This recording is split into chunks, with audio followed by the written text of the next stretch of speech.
Good morning everyone. कैसे हैं आप लोग। आज हम पढ़ेंगे फीटल सर्कुलेशन के बारे में।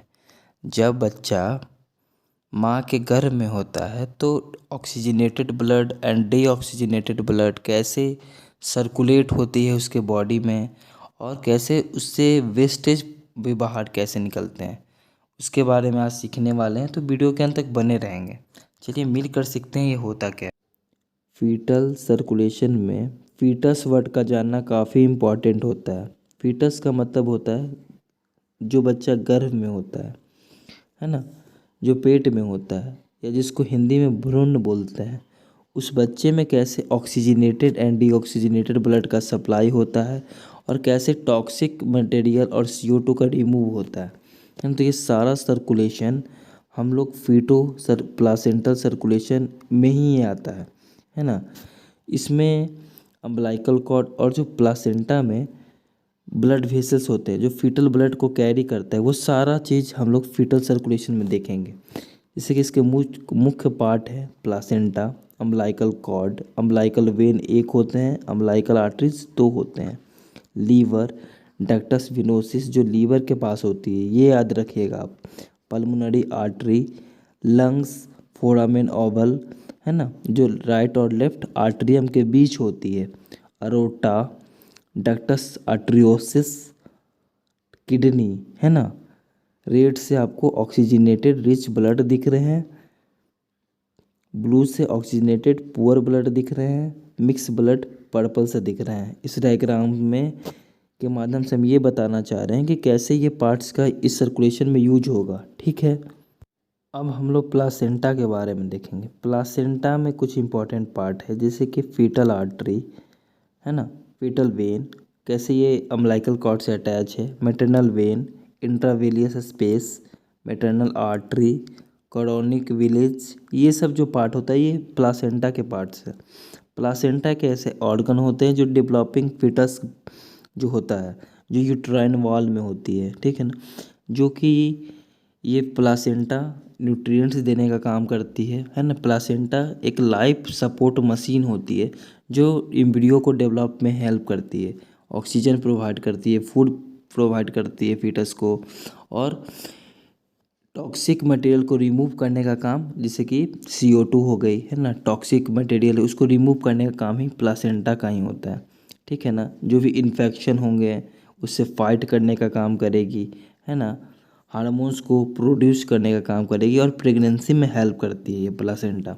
ठीक है, देखिए इसके कुछ पार्ट है जैसे कि ये पार्ट जो है ductus arteriosus, foramen ovale, ductus venosus, hypo मतलब कम, गैस्ट्रिक मतलब स्टोमक, और आर्टरीज मतलब जानते हैं आप लोग। ये कुछ पार्ट है जो फीटल सर्कुलेशन में हेल्प होंगे। जैसे कि इसमें मेन 3 शंट्स होते हैं, डक्टस वेनोसिस जो कि अम्बलाइकल वेन और इंफीरियर वेना को कनेक्ट करता है, डक्टस आर्टरियोसिस जो मेन पल्मोनरी आर्टरी को अरोटा से कनेक्ट करता है, फोरामेन ओवल ये जो होता है राइट और लेफ्ट आर्टरियम के बीच में एक ओपनिंग बनाती है। ठीक है, ये मुख्य शंट्स है जो फीटल लाइफ में हेल्प करता है, फीटल लाइफ में प्रेजेंट होती है। ये बिल्कुल इम्पॉर्टेंट है, आप लोग मत भूलिएगा ये 3 नाम। अब हम लोग अम्बलाइकल कॉर्ड के बारे में देखते हैं जिसमें 2 अम्बलाइकल आर्टरीज होते हैं। ये क्या करता है, नॉन ऑक्सीजनेटेड ब्लड को रिटर्न करता है, फीकल वेस्टेज जो होती है CO2 को रिटर्न करने का काम करता है प्लासेंटा को। ठीक है, और जो एक अम्बलाइकल वेन होती है वो ऑक्सीजनेटेड ब्लड न्यूट्रिएंट्स को फीटस तक ले जाने का काम करता है। तो ये मुख्य फंक्शन है, इसको बिल्कुल नहीं भूलेगा आप लोग। अब हम लोग यूट्राइन वाल्व के बारे में देखते हैं।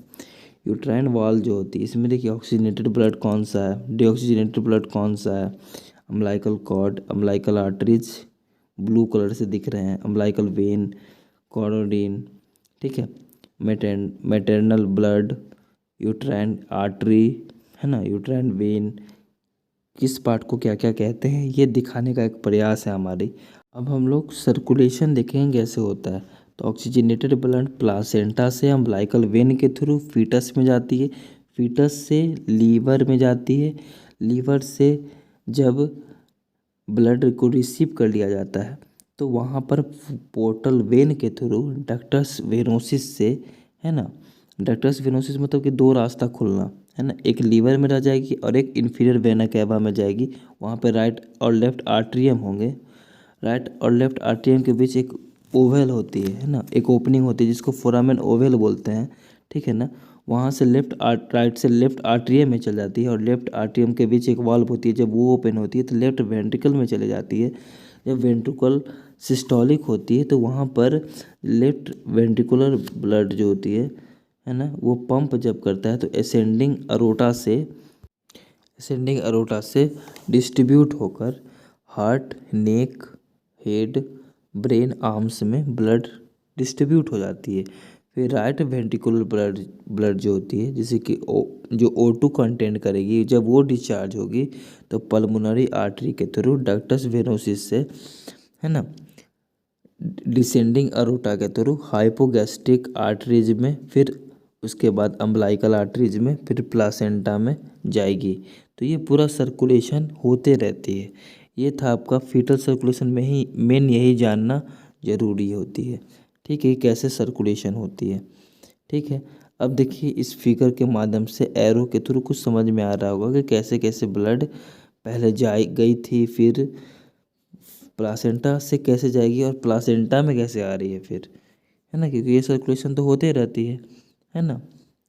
अब देखिए अब हम लोग कुछ जानेंगे कि बर्थ के समय फिर क्या कंडीशन होती है, वो ये जानने की प्रयास करेंगे। जैसे कि बर्थ के समय हम लोग जब वो कॉर्ड हटा देते हैं तो वहाँ का लो प्रेशर हो जाती है, ठीक है। लेकिन जो एटमॉस्फेरिक प्रेशर इंक्रीज होता है तो हार्ट लंग्स जो होती है, लंग्स में देखिए एटमॉस्फेरिक प्रेशर इंक्रीज होगा तो लंग्स में ऑक्सीजन आ जाएगी, तो फिर लंग्स का जो प्रेशर हो जाएगा वो कम हो जाता है।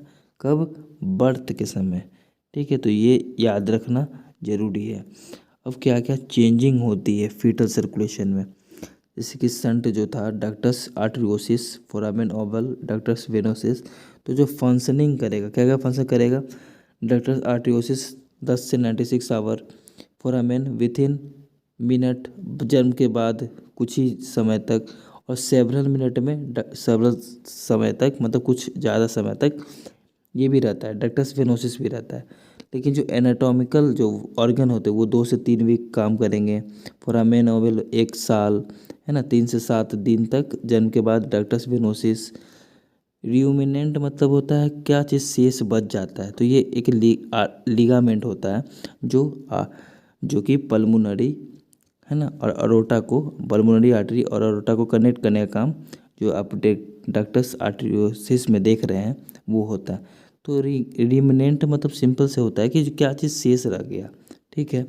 देखिए आगे फीटल वर्सेस इन्फेंट सर्कुलेशन कैसे, क्या दोनों में अंतर है, हम लोगों में और बच्चों में का जो सर्कुलेशन जो होता है ना, गर्भ बच्चा और हम लोग का बच्चा में क्या अंतर है।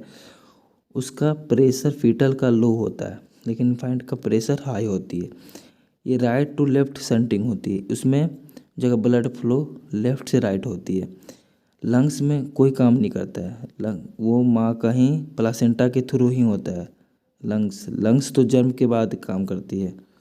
इसमें फंक्शनल होती है, उसमें इंक्रीज्ड पल्मोनरी रेजिस्टेंस, मतलब जो पल्मोनरी रुकावट वो बढ़ जाती है, लेकिन इसमें बहुत कम सिस्टमेटिक रेजिस्टेंट कम हो जाती है फीटल में, लेकिन इन्फेंट में जब बढ़ जाती है। ये कुछ डिफरेंसेस थे दोनों में के बीच। अब देखिए कार्डिक आउटपुट मतलब कि ड्यूरिंग फीटल लाइफ 315 पर केजी पर मिनट होती है। फॉलोइंग बर्थ में 500 पर मिनट। हार्ट रेट जो होता है 120 से 40 पर मिनट होती है। तो हम उम्मीद करते हैं कि आपको ये वीडियो पसंद आया होगा। तो नेक्स्ट वीडियो मिलते हैं, तब तक अपना ख्याल रखिए। धन्यवाद।